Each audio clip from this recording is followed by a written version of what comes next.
Chapter 11. The Fur Trade and Samuel de Champlain. Many of the Frenchmen who came to North America in the 1600s and 1700s were fur traders. These traders traded with the native people. They gave them European goods in exchange for animal skins and furs. The traders collected many kinds of fur, but they were most interested in beaver pelts. Beaver hats were popular in Europe. You could sell beaver hats in England, France, Germany, and Russia. Why were beaver hats so popular? For one thing, beaver fur is thick. It is thick enough to keep your head warm in a cold Russian winter, and it is waterproof. Rain runs off a beaver hat. Your head stays dry. Some hat makers used the beaver fur as it was. They made soft, puffy hats. Others processed the beaver fur to make felt. The smooth, waterproof felt was then formed into hats. Felt hats did not look like they were made of beaver fur, but they were.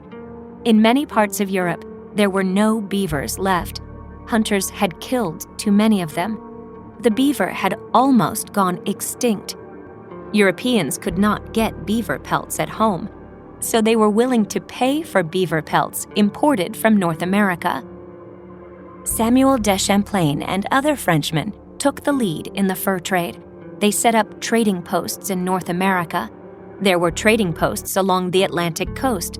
There were trading posts in Quebec and along the St. Lawrence River. There were even trading posts farther west, along the shores of the Great Lakes. On the page that follows is an adaptation of Champlain's journey down the river of the Iroquois to the lake that came to bear his name, Lake Champlain. July 1609. We continued on our journey until we came to an island. The island was about 3 leagues long and had the finest pine trees that I had ever seen. We went hunting here and captured some wild animals. The next day we started out again, floating down the river as far as the entrance to a large lake. There were many pretty islands there. They all contained many fine forests and lush meadows. There were too many birds to count. Also, we saw all kinds of wild animals, such as deer with their young fawns, bears, and many animals that move from the mainland over to the islands and back again. We captured many of these animals as well. There were many rivers that emptied into the lake, as well as dense forests of fine trees. I found chestnut trees on the border of the lake. I had never seen trees like this before. There were great numbers of fish in the lake. I noticed that many of the mountains in the distance to the north had snow on top of them. I was told that the Iroquois lived there, and that there were many beautiful valleys with fruit and grain there. Many different native groups lived in these lands. The French made treaties with some of them, including the Algonquin people and the Huron people. The French agreed to trade with these people and not fight with them. The native people would bring beaver pelts to trade. In some cases, they would bring pelts they had gathered themselves. In other cases, they would bring pelts they had obtained by trading with other native people. The French would barter with the native people. They would give the native people things they wanted in exchange for the beaver pelts.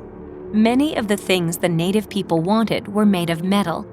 Most native people did not make their own metal products. They had to trade for these items.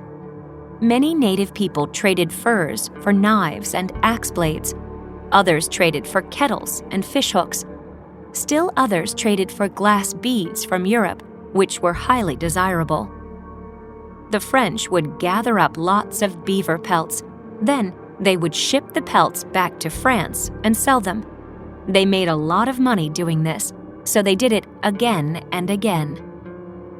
As time went on, the French learned what the native people liked. They learned that many native people would trade beaver pelts for wool blankets. Some would trade for tobacco. Others would trade for guns and gunpowder. In 2011, the people of Canada put an image of a beaver on the back of their nickel. They did not put the beaver on their nickel because he is cute. They put the beaver there because the fur trade is an important part of the history of Canada. For 200 years, the fur trade was a source of income for the French and the native people alike.